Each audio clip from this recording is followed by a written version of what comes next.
So we shall start now. Is it all right? Yeah. Okay, good morning to all.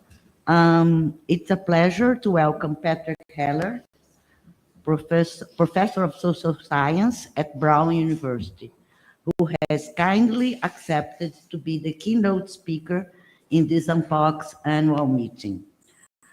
Heller's main area of research is the comparative study of social inequality and democratic deepening. He has published several articles and books on urbanization, comparative democracy, social movements, development policy, civil society, and state transformation. He has conducted research in Brazil, South Africa, and India, exploring the relationship between citizenship and the quality of urban governance, with a specific focus on the capacity of municipalities to promote inclusive development. His research on Brazil was the basis of a book named Transforming Local Government and Civil Society in Brazil. Of particular importance is Partrick's recurrent research question, that is, to investigate under what conditions can democracy in the Global South be deepened. Today, Partrick will address the topic, the social roots of retrenchment populism, some comparative lessons. As we shall see, Partrick addresses several important questions focusing on what has been happening in Brazil and India in contrast with the populism in the United States. Well, without further delay, let's hear Professor Partrick Heller.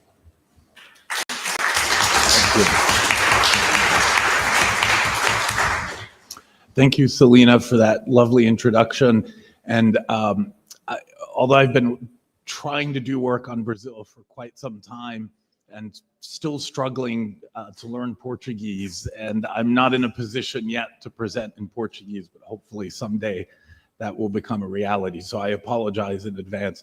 Thank you all for being here. Thank you to Renata and your team. You've worked so extraordinarily hard. I've attended many sessions here, and I'm just overwhelmed by the depth and the granularity and the importance of the conversations taking place at ANPOCS. So I'm truly honored to be here with you, and thank you to all of you for being here today. So I want to talk about what I call the age of reaction. Not since the interwar period in Europe have we seen so much democratic backsliding. And the scale today, of course, is much greater because many more countries have democratized since the interwar period. And yet across the world, from Italy and Hungary to Turkey, the Philippines, Brazil under Bolsonaro, and Trump today in the United States, not to mention Modi in India, we've seen this wave of what people describe as ethno-national populism or right-wing populism, of authoritarian leaders coming to power through democratic means. Today, I want to focus on three cases in particular. You're all familiar with Bolsonaro, Trump. I'm going to make an argument that Trump 2 is very different from Trump 1. And then Modi, of course, has been in power in India since 2014. Now, the basis for the comparison here is relatively straightforward. These are the three largest democracies in the world, if you don't count Indonesia. And I think there's good reasons not to count Indonesia. These are also among the most unequal democracies in the world. So in the advanced capitalist world, the United States famously has the greatest income inequality, the weakest welfare state. Brazil has always had the highest Gini inequality. India income inequality is not so high, but that's because the data is terrible. Those of us who do work in India think income inequality is extremely high, and it's clearly increasing. And moreover, all three have severe historical forms of categorical inequality: race in the United States and in Brazil, and the caste system in India. And yet, For most of the recent decades, these have been fairly competitive and in some respects thriving democracies who have all recently experienced turns to the right and what I call specifically reaction. You're obviously familiar with the Bolsonaro period. You don't have much of a choice but to be aware of what's happening in the United States with Trump, given, among other things, some of the paradoxical impacts of Trump's obsessive attention to Brazil. But you may be a little less familiar with the Indian case. So I just want to give you a sort of brief introduction to Modi and what Modi represents. So the party that Modi is in charge of is the BJP, the Bharatiya Janata Party. It has been in power now for over a decade, since 2014. And what you need to know about the BJP is that it is a right-wing Hindu nationalist party. It has an explicit, extremely well-developed doctrine called Hindutva. And Hindutva is the simple notion that India is a Hindu nation, that the 200 million Muslims who've been in India for 500 to 600 years are, quote, invaders, often referred to as colonizers, as pests, much of the same language that Trump uses to describe immigrants in the United States. And that this movement, because this came out of civil society, arguably the largest civil society organization in the world is the RSS, the Rashtriya Swayamsevak Sangh, which is Hindi for the National Voluntary Association. This is an association that has 6 million cadres. This is an association that has over 100,000 local, cultural, political, sports, caste associations. It is, as you can see from the picture, only populated by men. Only men can join the RSS. They've even reappropriated the uniform of British colonial officers. So this is how they appear in public. And they are generally all upper caste. This is a Brahminical organization dedicated to the project of making India a Hindu, but also a largely Brahminical nation. So I want to begin with 3 maps. This is the electoral map of the presidential outcome in 2016, where Trump won. As you may recall, he did not win a majority of the popular vote, but through the rather obsolete electoral college system in the United States, he nonetheless defeated Hillary Clinton. And blue is Democratic, red is Republican. It looks like a Republican wave, but of course the red areas are low population density areas. They're rural areas, right? And there's a clear, sharp distinction here between urban areas and rural areas. And every major city in the United States to this day is a Democratic city. That the vote base for Trump is very much rural. You're familiar with the Brazil story, so I won't comment much, but obviously a regional difference that also correlates with race and other key variables. And then we have the Indian story. So this is the BJP's election in 2014. India has a complicated first past the post parliamentary system. You need about 36% of the vote to control parliament, and the BJP got 38% of the vote. The BJP is concentrated in the north, and the important thing to know about the north is that it is Hindi speaking, and the BJP would like Hindi to be the national language. But India, of course, has 19 official languages. The South does not speak Hindi. The North tends to be much more Brahminical. They haven't had the kind of caste reform movements that the South has had. So there's a real regional split. And I'll come back to the significance of this later. But the other thing that I want to point out that's not visible on the map in and of itself is all of India's big cities voted for the BJP. So Bangalore, which is the IT city, this is where the IT industry, global industry is concentrated. Delhi, which is the city of lawyers and brokers with the global economy, and it's the city of government. Mumbai, which is the entertainment and financial center of India. These are all cosmopolitan cities that all voted for the BJP. And likewise in Brazil, of course, when Bolsonaro was elected in 2018, Sao Paulo, Rio, the big cities, especially in the South, all supported Bolsonaro. Whereas in Europe, as in the United States, the pattern is the inverse, right? Cities vote center left, and it's rural, more suburban areas that vote to the right. I think there's a story here about globalization, and I think one of the key indicators, it's not the only one, is the following. I hope you can read this.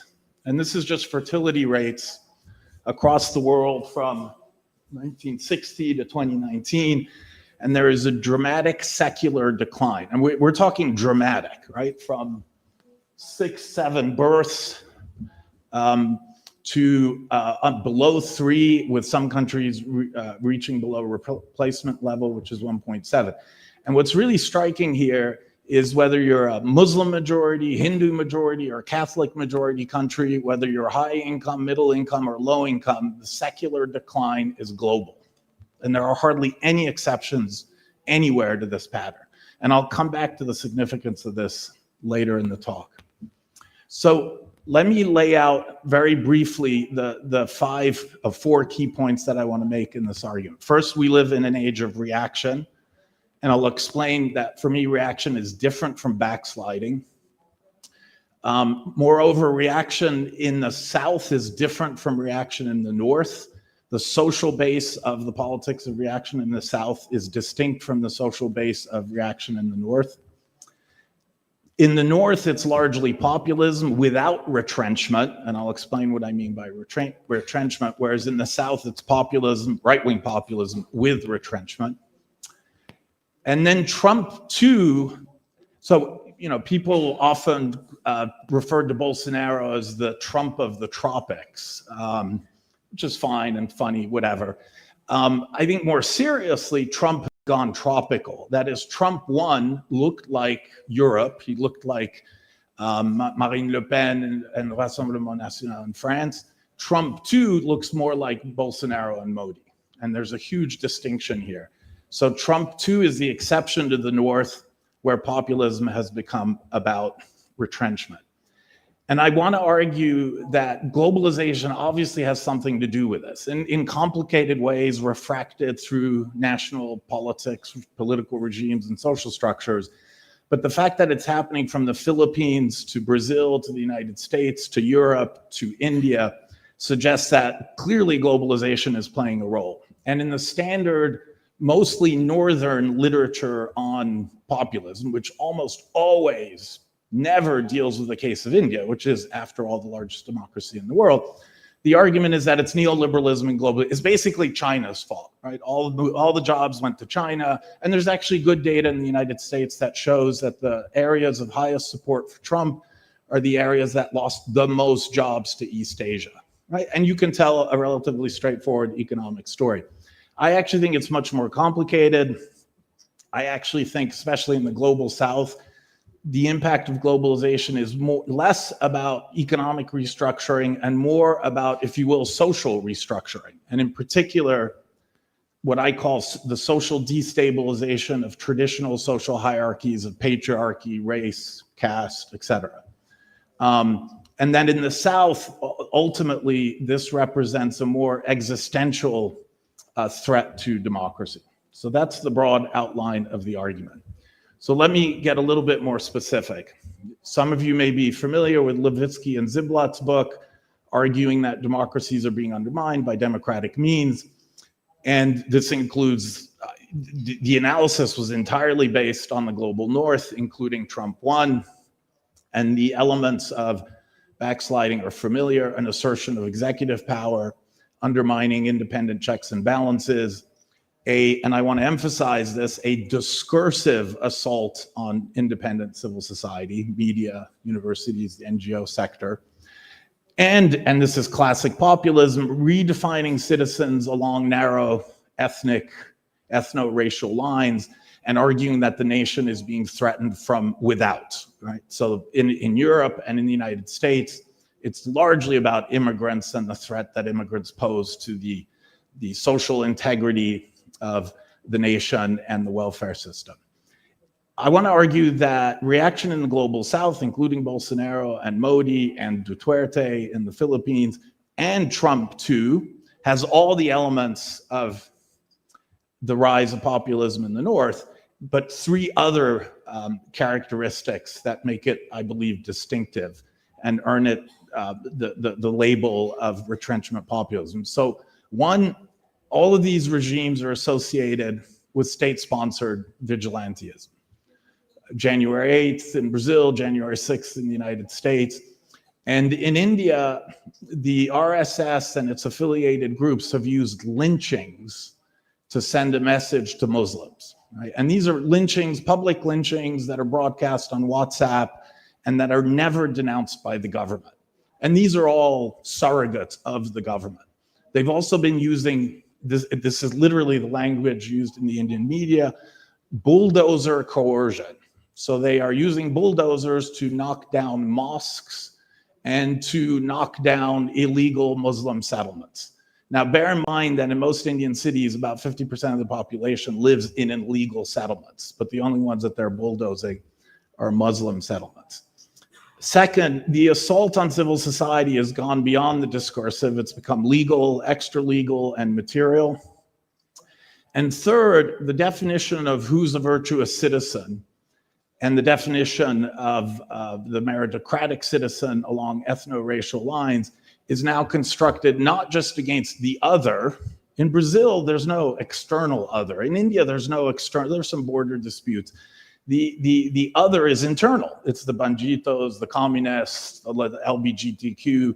In Brazil, in India, of course, it's Muslims, as well as left urban intellectuals. And in the United States, of course, Trump has really ramped up the assault on the internal enemy to the point of now threatening to deploy federal military forces to democratic, which are in fact, in his vision, black cities. Right? So the enemy has now shifted to an internal category. So let me define my term. So populism, I'm sure you're all familiar with this. And to me, it's that, you know, there's huge debates in the literature on what is the actual nature of populism. But in describing these regimes, all of these elements, I think, are absolutely consistent and universal. So a strong, muscular, almost always male, Minoni in Italy is the rare exception, visionary leader. This leader represents themselves as an outsider, which is very true in Modi's case. Modi is actually lower caste, and he comes from Gujarat, which has never been part of the dominant national political establishment in India. Even Bolsonaro came sort of from the outside of the political establishment. Trump, of course, was born with $500 million and in New York City, so he couldn't be more part of the elite, and yet has managed to construct himself as an outsider. The leader, and I think this is a classic element of populism, represents themselves as embodying the people, as the people incarnate. And of course, the implication of that is if the leader is the people and represents popular sovereignty, who needs checks and balances? Who needs Congress? Who needs the judiciary? Who needs civil society, right? The leader is the people. And the leader, moreover, can communicate directly to the people, bypassing party structures, bypassing the traditional media. And this phenomenon, of course, has been accelerated by the increasing dominance of social media as a medium of communication. And then finally, as I've already suggested, and this is part of all the literature on populism, the people, which is itself, of course, a complete construct, is defined in national cultural terms against the other. Let me now define the retrenchment dimension of this concept of retrenchment populism. So first, it represents a cultural closure, and this is why I do think it's deeply tied to globalization. Habermas, in a famous essay in 2001 on the post-national constellation, said that the response to globalization in the absence of an effective welfare state will be cultural closure. He said this in 2001, and I think we're now seeing it broadly. I mean, you know, this is the first time in my lifetime the left has always been wary and opposed to globalization. Now it's the right wing that is deeply opposed to globalization, or globalism, as they like to say, which is almost always associated with one person, Soros, right? Which is tells you a lot about the nature of cultural closure that's taking place. And this cultural closure is organized around the assertion of a singular identity versus plural identities. In India, it's Hindutva. In the United States and Brazil, it's a kind of variance of Christian nationalism. This is about reaffirming the traditional status order. You're all familiar with Familia, Deus e Patria. Modi uses exactly the same language. Trump uses exactly the same. This is a return to traditional social structures, revalorizing the traditional relations of family, military, race, and in the Indian case, caste, and of course, always religion. It's also a shift at the net level of, in Brazil, you call it public policy. In the US, we just call it policy. More broadly, it's about the welfare state. And I'll say more about this, but it's a shift from the idea of the welfare state as institutionalized in legal and social rights to a welfare state based on neo-patrimonialism. And by neo-patrimonialism, I mean the degree to which the delivery of either public goods or publicly subsidized private goods comes directly from the leader. And it's seen as discretionary and targeted largely as those who are, quote, deserving welfare, as opposed to those who have a right to welfare. And then, as I've already said, a frontal assault on civil society, which includes vigilantism. So these are the retrenchment elements. And I want to point out that right-wing, even extreme right-wing political parties in Europe, by and large, are not opposed to the welfare state. They just want to ration the welfare state. But in Modi and in Bolsonaro and in Trump, we saw a direct attack on the welfare state, not just rationing, but a fundamental attack on the very idea of social rights. So I want to argue that this is not just backsliding. Levitsky and Ziblatt keep arguing that, you know, the norms have changed, that people don't respect the institutions anymore. I think it's much, much deeper than that. I think this is a fundamental reconfiguration in the cases of retrenchment populism of the dominant social bloc. And I'm using the term social bloc in the Gramscian sense of the term. These are new socio-class alignments. It's not just a material alignment, it's a new social alignment, and hence I italicize socio, and it implies that identities and status and not just material interests are being reconfigured. And the dominant bloc, and I'll talk about the dominant actors, there are clearly identifiable dominant actors who have to, in Gramscian terms, mobilize the consent of subordinate partners, and they mobilize and concretely coordinate not just interests, but also identities. And these are, in many ways, identity entrepreneurs, right? The new populist leaders. A quick note on Trump, since I've made this case that Trump 1 is so different from Trump 2. And I'm sure you probably have little choice but to wake up every day and realize that something new in the world has changed because Trump woke up and all of a sudden is angry at Brazil or India or Switzerland or whatever it might be. And we in the United States wake up every day to see yet another right being challenged, another court ruling being ignored, et cetera.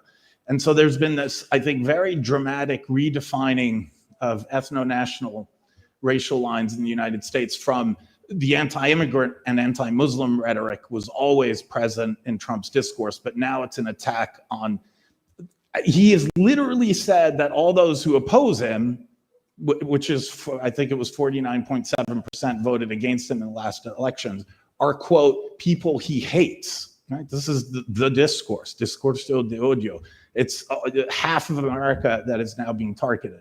And of course, it's an attack on DEI, diversity initiatives, on the enemies within.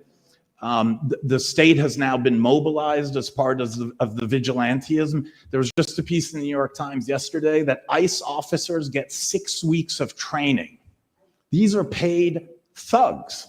These are not law enforcement officials. These are pro-MAGA male individuals who want a state-sponsored job and who are now being unleashed on the populations of urban America. It's extra legal and legal assault. I'm at Brown University. We were presented with a compact that every legal expert I know says was unlawful and unconstitutional and would have given the Trump administration the right to intervene in hiring, in curriculum development, in course offerings, et cetera. We rejected it. But this is a degree of effort to colonize civil society that we've never seen in American political history.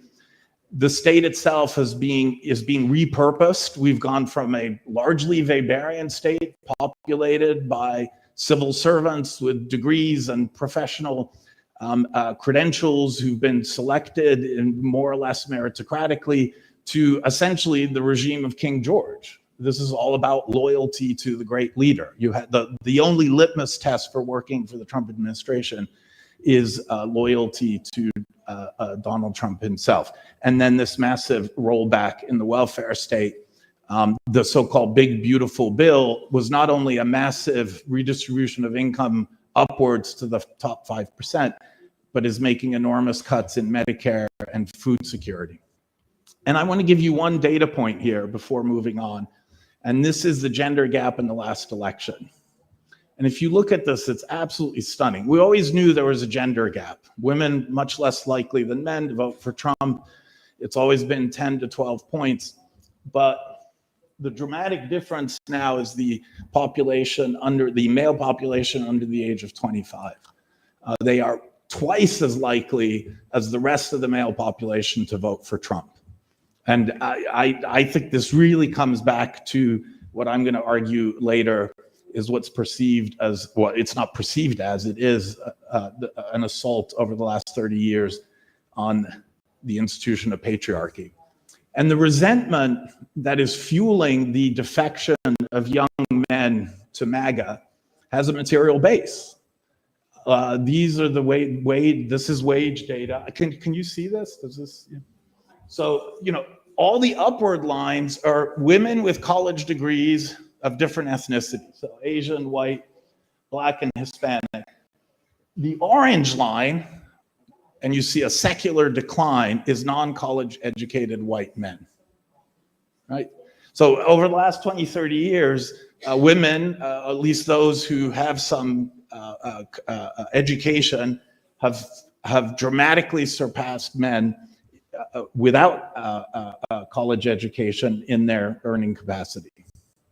All right, so let me summarize in table form, and I apologize. I think this is hopefully the most useful way to explore both the similarities as well as the differences. The big difference between Trump 2, as he was elected in 2024, and Bolsonaro and Modi is the class basis, the underlying class basis. And I already illustrated that through the maps, but the social base, the largest chunk of support for Donald Trump comes from downwardly mobile white working class, overwhelmingly non-college educated whites.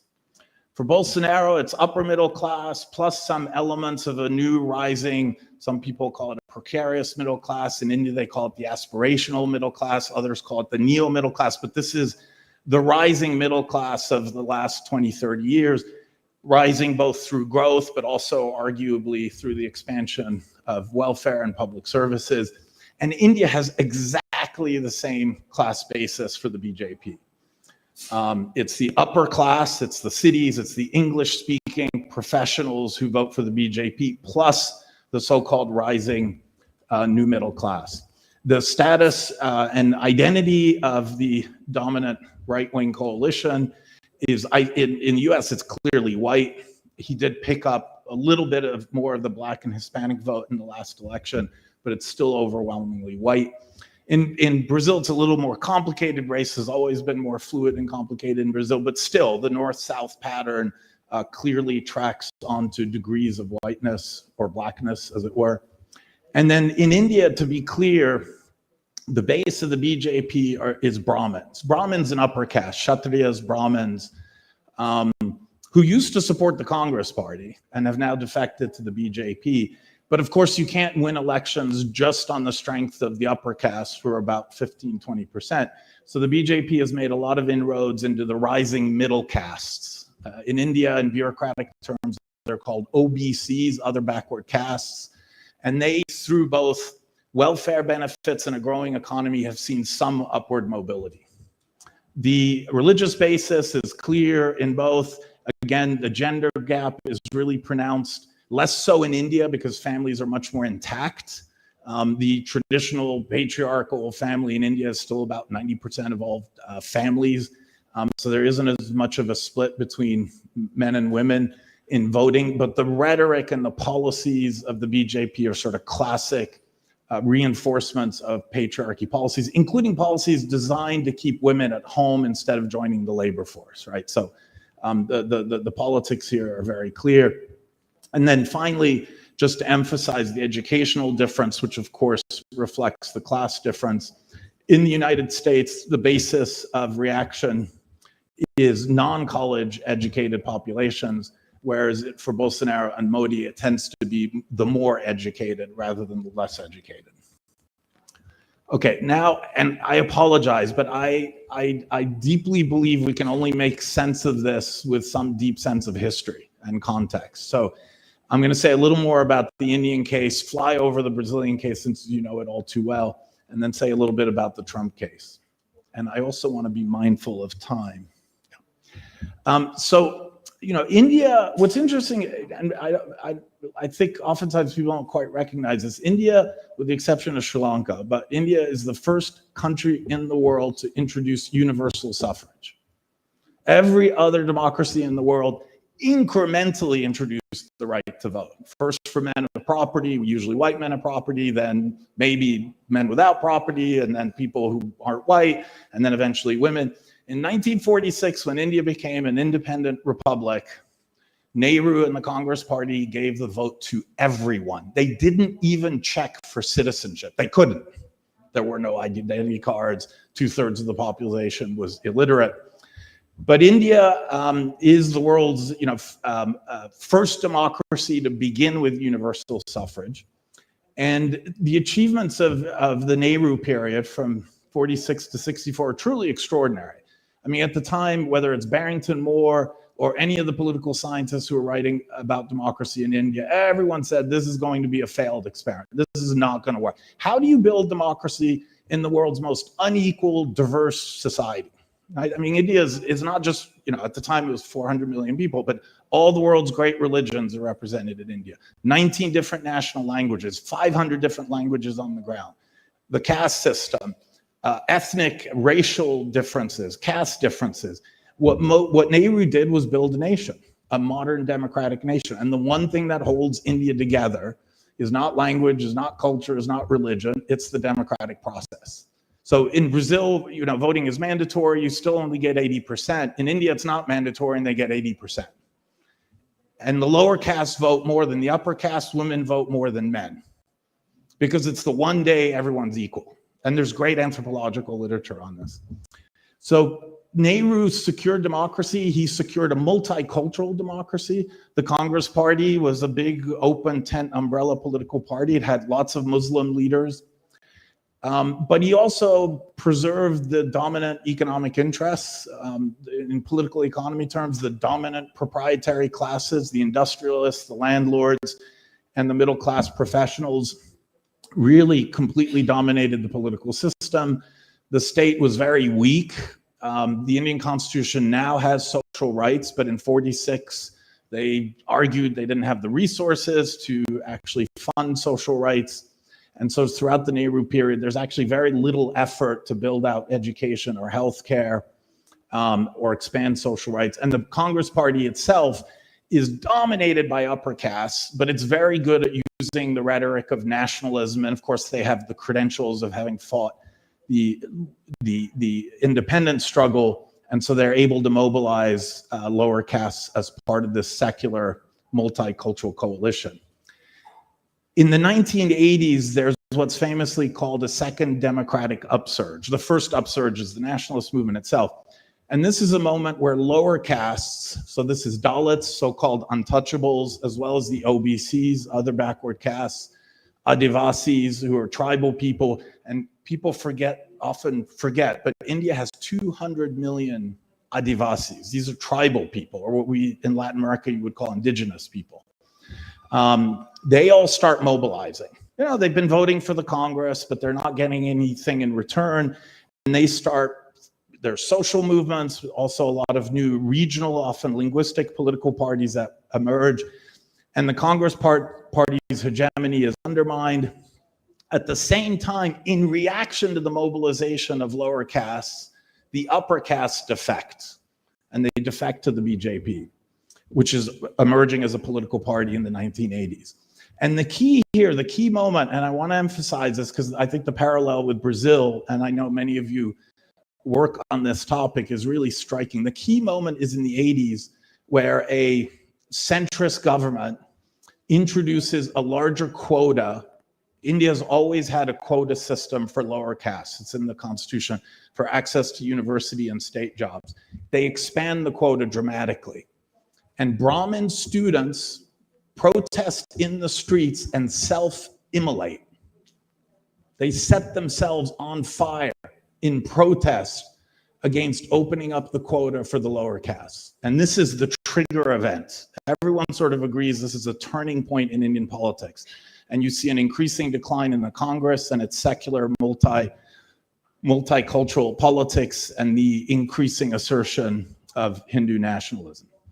Now, again, it's a huge political system. It's 1.3 billion people. It's 26 states. There's far greater political diversity across states in India than there is in Brazil. You have states in the south, Kerala, that are run by a communist party, the CPM, and there's other communist parties. You have states in the north run by the BJP. You have so-called Dravidian populist parties in the south. So you have 26 different political systems. So every election, no one can ever predict electoral outcomes in India. It's absurd. So even in the midst of the rise of the BJP, the left comes back to power in 2004. And it's a diminished Congress party, which is now aligned with some of these regional, somewhat more leftist, pro-social justice political parties that have emerged in the states. And the UPA comes to power. And this is a story that I think has been grotesquely neglected in comparative thinking on development and democracy, et cetera. But between 2004 and 2014, India probably makes more progress in building a welfare state than just about any other country in the global south, with maybe the exception of Brazil. So they introduced NREGA, the National Rural Employment Guarantee Scheme, which is the largest anti-poverty program in the world and in history. 100 million workers every day go to work as agricultural laborers paid by the state and at a wage that's well above the market wage. It's had huge redistributive effects. They expand the public food distribution system for the first time. They universalize access to primary education, and they build out the public healthcare system. So all this happens within a relatively short period of 10 years. And what's really interesting is that all of these programs are explicitly defined in law as rights-based programs. Right? You have a right to work, you have a right to food, you have a right to education backed by the courts, et cetera. And of course, this has a tremendous impact on redistribution in India, et cetera. But by the same token, it produces a reaction. The upper castes, the proprietied class groups, et cetera, all feel deeply threatened. And this coalition is a very fragile coalition because the Congress party itself is essentially a rent-seeking patronage party. It doesn't have the kind of programmatic stability that a party like the PT has. It can't hold the coalition together, and they lose the elections in 2014. And they lose in part because the BJP argues that all of these programs is a waste of money, it's undermining growth, and the implicit attack, of course, is that it's empowering the lower classes and the lower castes. For the sake of time, I'm going to skip through the history of Brazil, which you know only too well. But I just want to emphasize that much like India, and as I'll make a case in a moment, the United States, there are cycles here, right? So there's a cycle of very limited democracy in Brazil from 1930 to 85. There are moments of mobilization, there are moments of reaction. There's a period of democratic consolidation. And then what is, for me, a really dramatic parallel with what happened in India under the UPA, the PT in power from 2002 to 2016, builds out the welfare state, et cetera. But the two things that I think I want to add to the sort of standard narrative of the expansion of the welfare state in Brazil are the two last points. And again, because and you can't really see them, unfortunately. One, there's not just redistributive reforms. There's also opening up the institutions. I mean, one of the things that elites do is not just control property and money, they ration institutions. Chuck Tilley called it opportunity hoarding. And the most important institution to ration, of course, the two most important is the neighborhood, living in the right neighborhood, and going to the right schools. And of course, during the PT years, these institutions are opened up. Maybe not the neighborhood so much, but certainly the universities and educational spaces in general, much as in India.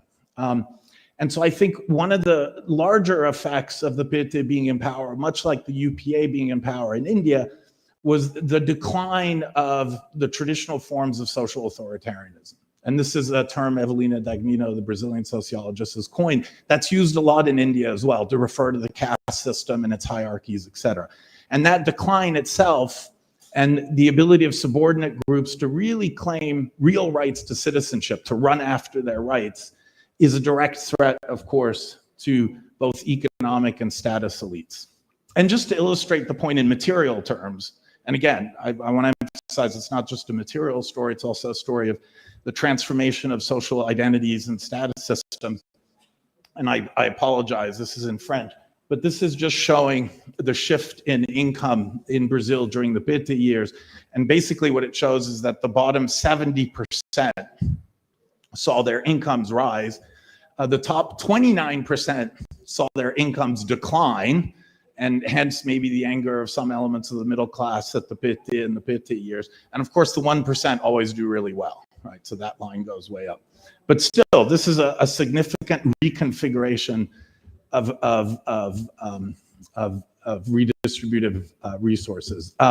So what's the US story? So in the comparative sociology and political science literature, the US is always called an exception in the OECD world for the simple reason that it's never had a labor party and it's never really built out a generous welfare state. There was the New Deal under Roosevelt, and that was a social compact. It introduced many elements of the contemporary American welfare state, but it left out Southern blacks.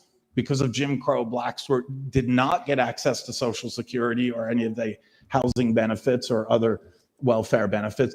And the United States, and now we're reading more and more about it in the context of Trump's deportation policies, but the US has always had a quite large informal sector. Most of agriculture in the United States is informal. It's usually undocumented workers, whether it's oranges in Florida, or various vegetables and other agricultural commodities in California. The labor force is informal. So and in cities as well, and you don't see this in the rest of the OECD world. This is unique to the United States. And of course, both India and Brazil also have very large informal sectors. Reagan, but maybe more importantly, Clinton began to dismantle the social compact. Clinton probably did more to usher in neoliberal globalization than any president in US history. Obama reverses some of that. Obama is a interesting coalition of capital. Obama was still pro-market. He came in after the 2008 financial crisis and did almost nothing to regulate the financial sector. He's supported by the liberal classes, people like us, universities, professionals, the credentialed classes. But he also has the support of minorities, blacks, Latinos, et cetera. And this coalition comes to power. And of course, Obama himself, I usually don't put much stock in theories of charismatic leaders, but if ever there was a charismatic leader, it was Obama. And the Obama coalition makes some moderate expansion of the welfare state, in particular Obamacare, the so-called Affordable Care Act, which still hasn't achieved what the SUS has in Brazil. We don't have universal health care in the United States, but we have more access to health care today than we did. And this is why there's a government lockdown as we speak, because the Republicans are trying to reverse it, and the Democrats finally have, as we say, I don't know how to translate this, grown a pair and are standing up to the Trump White House. But the most interesting thing about Obama is the immediate reaction. Even as Obama is president, you get the emergence of the Tea Party. And Theda Skocpol has done a lot of work on the Tea Party. It is a grassroots movement. Lots of people on the left claim it was just funded by nonsense. It was a total grassroots movement. And it was predominant in very white communities. And it's very clear from the polling that more than anything else, what triggered the Tea Party was Obama himself and the perception that his policies were benefiting blacks, which is absolutely not true. But that was how it was constructed. And so you get the Tea Party. Eventually that produces Trump 1. Ta-Nehisi Coates, the great author, has argued that Trump is America's first white president, by which he means this is the first president who sold himself as being a white president, right? So deeply racialized politics. The reaction, again, from the left is Black Lives Matter. There's also hashtag Me Too. Even corporate America embraces the principles of diversity. And I really actually think corporate America in this period made a lot of progress in terms of diversity policies and recruitment and promotion, both on gender and race lines.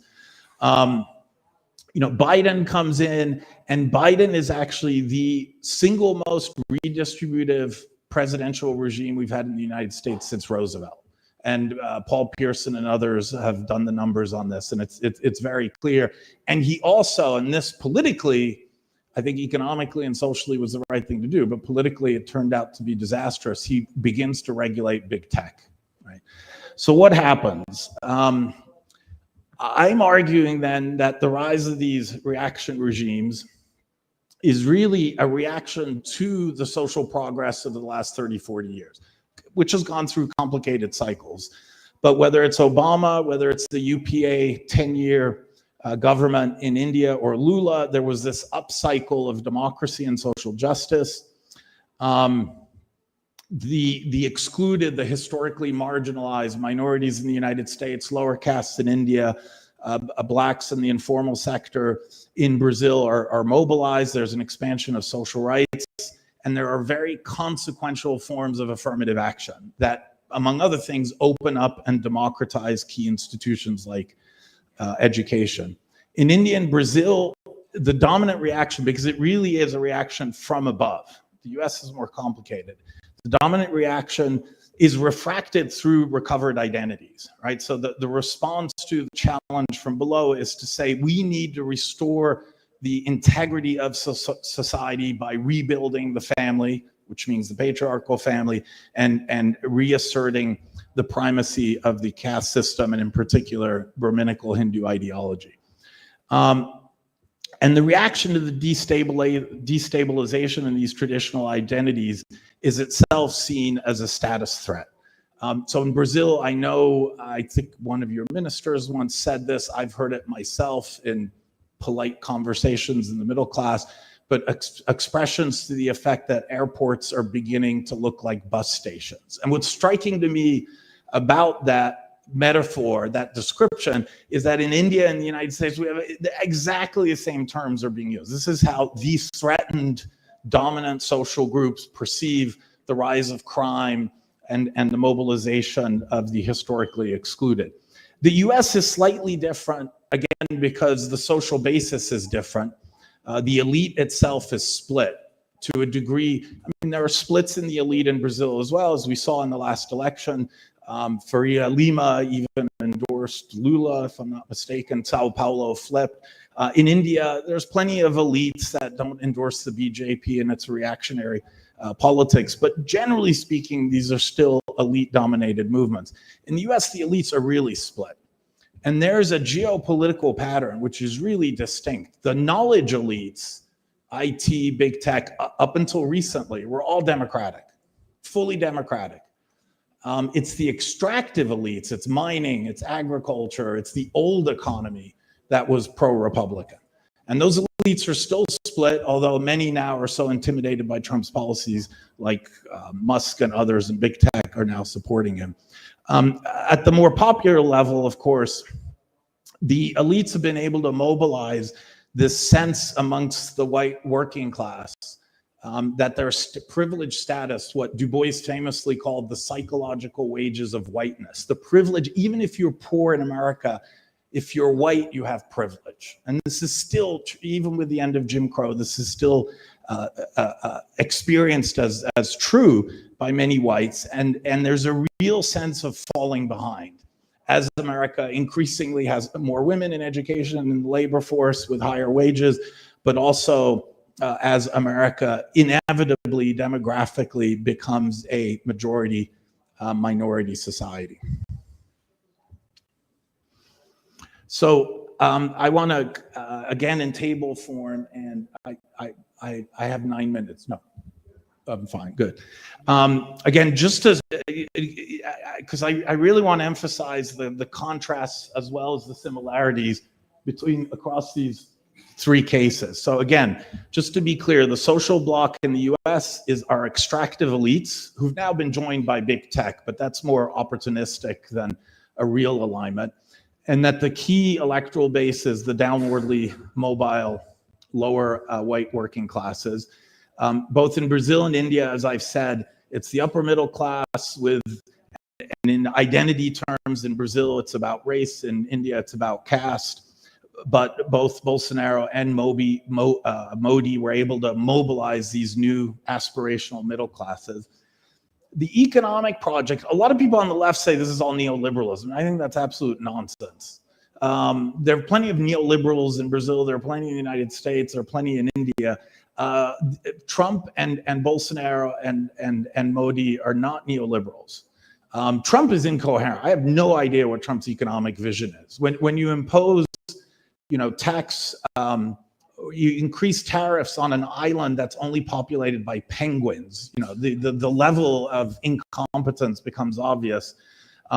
But it's been an arbitrary regime, but it's clearly a patronage regime. If you support Trump, he will support you. If you're a cryptocurrency boss and you've been found guilty and sentenced to a prison term, but you support Trump, he will pardon you, right? So this is a total patronage regime. There was a lot of that, I think, under Bolsonaro as well.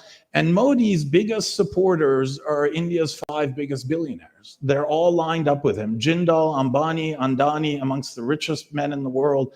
These are huge corporations that are in extractive industries, telecommunications, and increasingly dominate media. All of them openly, publicly support Modi.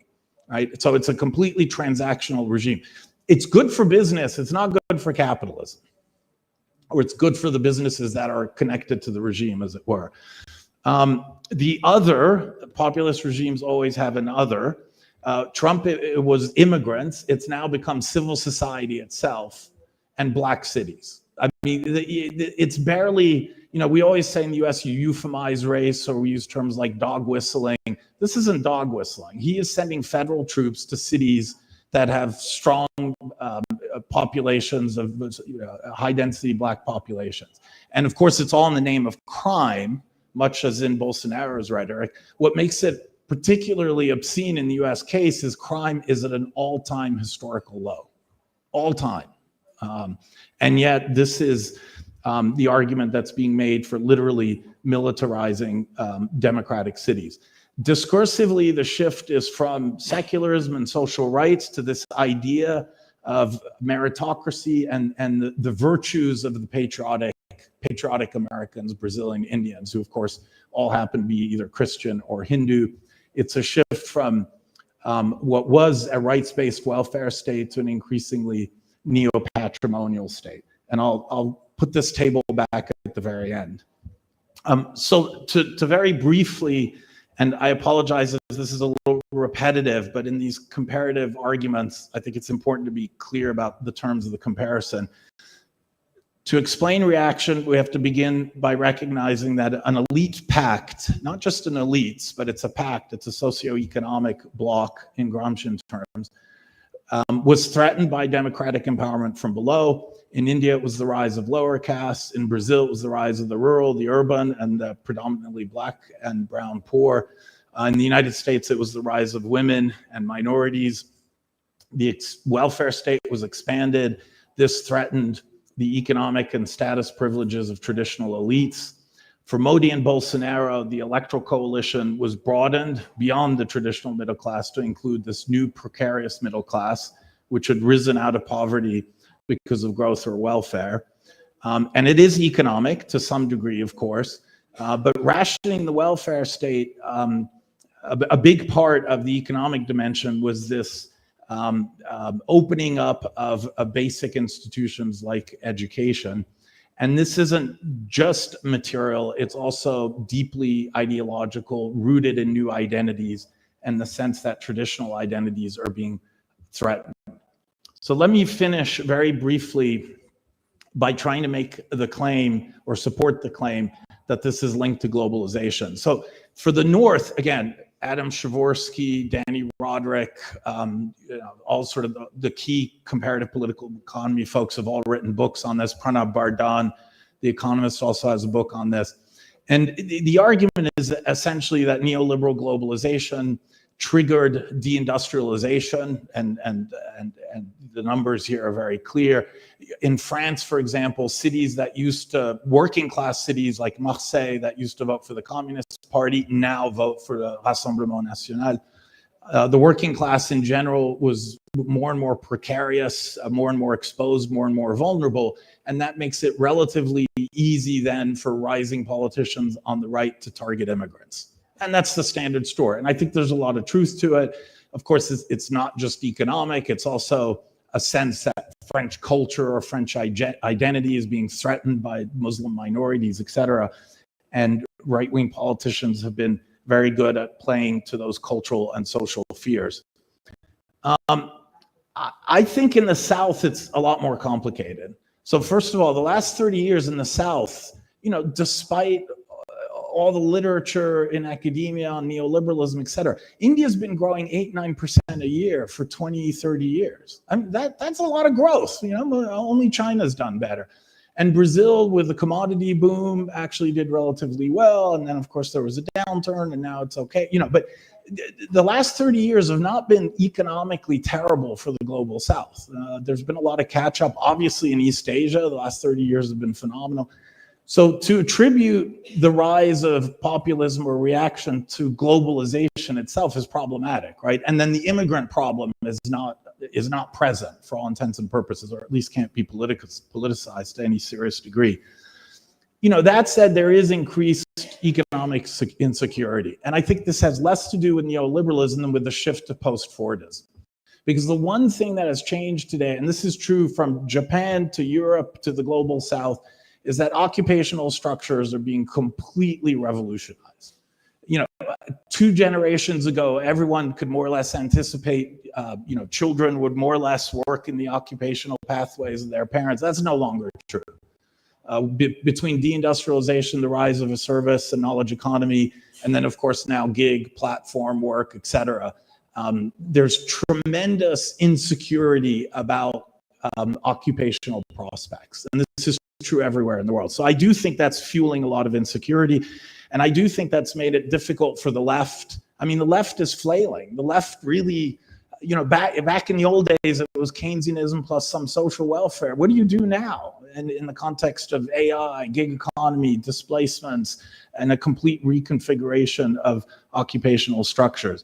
So I do think that fragmentation has fueled a lot of insecurity. It's also true that there's a new premium on education. Today, the pathway to success more than ever is education. Piketty has phenomenal data on this, right? If you're educated, the biggest gaps now aren't just being driven by property and asset differences. They're also being driven by access to scarce forms of education. And I think elites everywhere have developed new strategies for trying to hoard upper education in particular. And that's why they feel so threatened when Lula deracializes and makes the federal university system more inclusive, or when the Congress in India expands quotas for lower castes in the higher education system in India. But I think parallel to these economic dynamics, which are different from neoliberalism, is what I call social destabilization. And that's why I began by showing you the secular decline in fertility rates. If you read the 2025 project, this is This is the blueprint for the Trump administration that the Heritage Foundation put together. There are 12 chapters, I forget the exact, every chapter begins with a discussion of fertility. They are absolutely obsessed with the fertility of white women, right? J.D. Vance talks about childless women and how they're not productive, and catless ladies, etc. In India, Modi is pushing increased fertility of Hindu women because Muslims have slightly higher fertility rates than Hindu women. And likewise, in Brazil, there's on the right an obsession with the integrity of the family, etc. And I think a lot of this is actually a response to the spread of feminism. The declining fertility rates are not just access to birth controls or increased labor force participation. Those are clearly factors. It's also the spread of the idea of women's agency. And there's really good data. I don't know Brazil well enough, but in India, there's tremendous data showing it's all tied to increases in literacy. So the first state in India to make the demographic transition to below replacement rate was the state of Kerala, which has been run by the Communist Party for many years. It's also the state with the highest female literacy. And it's the most conservative, in cultural terms, state in India, and yet it has the lowest fertility rates because women are literate and they know how to access the healthcare system and birth control measures, et cetera. So of course, it's not just feminism. I think it's the rise of rights in general, indigenous rights, anti-racism, LGBTQ, the anti-caste movements in India. And what these movements have done is spread the rights norms and challenge the existing traditional social hierarchies, especially patriarchy. Some of this has spread through transnational advocacy movements.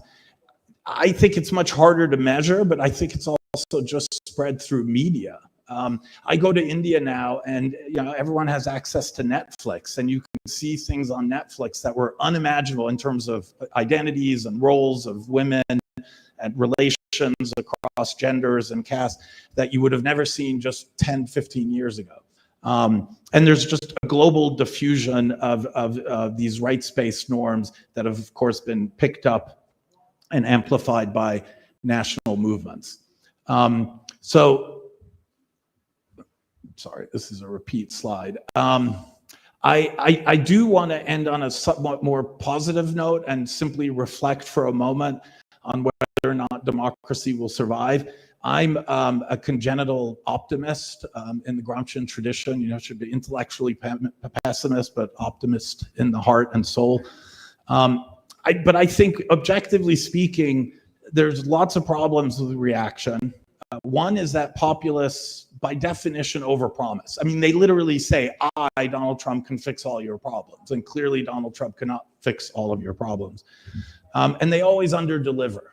Because when you pack your regime with loyalists and when you neo-patrimonialize your bureaucracy and your delivery systems, you will underdeliver. Second, elites are divided, maybe less so in the United States in the current moment, because Trump is just so coercive in his tactics and really punishes his opponents materially. But there's no doubt elites are deeply divided in the United States, in particular about Trump. Again, a little less so in India, and I'll come back to that in a moment. Ethno-national populism is built on a constructed national identity. These are constructs. And by definition, it's highly constructed, which means it can be readily deconstructed. I think India is a bit of a different case because Hindutva is a very old and powerful ideology. MAGA, at the end of the day, is, I think, incoherent and internally contradictory. And as the Bolsonaro family has found out recently, just pure support for right-wing politics, including supposed allies in the person of Trump, is kind of idiotic and counterproductive, right? And then finally, and this doesn't get said enough, but I think the single most important institutional mechanism of resistance to reaction is federalism. So South India, nobody votes for the BJP. And there's good reasons for this, and I don't have time to elaborate. But likewise, in Brazil, strong bastions of support in the north. In the United States, we always joke that the largest opposition party today is California. right? It's not the Democrats, it's California. I live in the state of Rhode Island. We're not cooperating with ICE. We're losing federal transfers, but coercion doesn't work in a state that votes 65% Democratic. So there's tremendous resistance at the level of federalism itself. And then just very briefly, and to really try to end on as optimistic a note as possible, and it's hard to be optimistic in the current moment, but again, I think we have to take the long view and reflect on this historically. So first of all, civil society in the US is under assault, but it's a highly resourced civil society. I mean, the media are still powerful. They're being threatened with lawsuits, et cetera. But, the New York Times readership has gone through the roof. And the New York Times is not going to capitulate to the Trump regime. Many law firms have pushed back, and universities now, finally, unfortunately, we had to follow the lead of Harvard, my least favorite sorry. But the point is, universities are now across the board pushing back, and they have the resources to do it. And internally, at my own university, when the faculty assembled to discuss the Trump compact, I think there were 400 or 500 faculty, but not a single voice in support of signing the compact. And most importantly, the hard and physical sciences said we have to support the social sciences, even though we're the ones losing the federal grants, right? So that internal solidarity, I think, is very powerful. And then finally, there's a simple political economy problem to Trumpism, and it's called cities. The engines of growth, innovation, dynamism in the United States are Seattle and New York and Boston, and these are bastions of democratic support. And again, many of them are making concessions right now, opportunistically, but they remain and will be in the near future blue and democratic. I think Brazil, and maybe I'm going out on a limb here, but I really think there's a strong rights culture that emerged out of the mobilizations of the 70s, much of which is now legislated. It's in the law, it's in the practices, it's in the discourse. When I listen to American political public discourse, I rarely hear the word rights. American politicians don't really talk about rights, sometimes around healthcare. But there isn't a strong rights discourse. In India, you hear the rights discourse in the South, in Tamil Nadu, in Andhra, in Kerala. Again, these are states that have had anti-Brahminical movements and that have long histories of social justice mobilization. In the North, in India, you never talk about rights. The only thing politicians talk about is quotas for different caste groups, which of course demobilizes subordinate groups, et cetera. So I think Brazil is quite different that way. There's been some success in incorporating the so-called subproletariat, and I'm using Andre Zinger's term here. As I've heard many times in this conference over the past few days, there's even during especially during Bolsonaro, there was a very strong civil society infrastructure that was routinely mobilized. There are, and these are terms that many of you have used in your work, the institutions in Brazil have turned out to be more resilient, especially the judiciary. It turns out in Brazil, it's illegal to organize a coup, and you will pay the price if you organize a coup, unlike in the United States. And then I think the Bolsonarista bloc, thanks to Trump, is one of the great paradoxes of the current moment, is in trouble. But I think the social bloc of reaction is always hard to hold together. It's hard to hold together because it's stitched together through these highly constructed ideas of who the people are and who the other are. And these are by definition, I think, fragile and unstable identities. India is much more worrisome. The BJP and the RSS are organized. Modi is disciplined, unlike Bolsonaro, unlike Trump. He has never held a press conference. He has never communicated directly in an interview to the press. So all communication is very carefully controlled and structured. He has 6 million cadres on the ground, colonizing civil society, intimidating Muslims and lower castes and secular intellectuals. The BJP is programmatic. It has a real structure. Hindutva, as I've already said, is a very old and powerful ideology. And now I can't even read the rest of what I wanted to say. As is true, and this is a big difference with Brazil, the left or the opposition in India is completely disorganized. in part because the media is now completely controlled by the right, the big corporates, and is essentially an extension of state propaganda. That said, for all the dominance of the BJP as an organizational entity, its control over the media, its ability to control the judiciary, the last election in 2024 was very telling. The BJP still won, but it lost a large percentage of its vote share. And it's very clear from polling and field work that colleagues have done on the ground is that it lost a lot of its support from the lower castes. So the BJP is an upper caste party, but has used patronage, it's a classic political strategy, to build some support amongst lower castes. But in the run-up to the 2024 election, the BJP used the slogan 400. We're going to win 400 seats. And 400 is key because with 400 seats, you can change the Constitution. And the lower castes understood exactly what that meant. Changing the Constitution meant changing the constitutional guarantees for lower castes, changing the constitutional guarantees for affirmative action in higher education and in state jobs. And the lower castes, especially Dalits, defected en masse from the BJP. And they defected in defense of the Constitution. So when you have your lowest, most excluded subordinate group defecting from a dominant coalition in defense of the Constitution, you could still have some hope for democracy in India. Again, thank you all for being here. Thank you to Renata and all the organizers.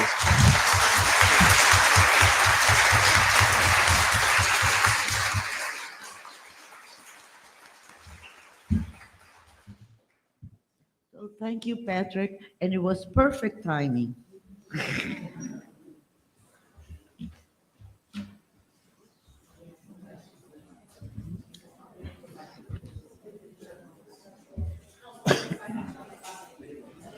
Não, é? Sabe?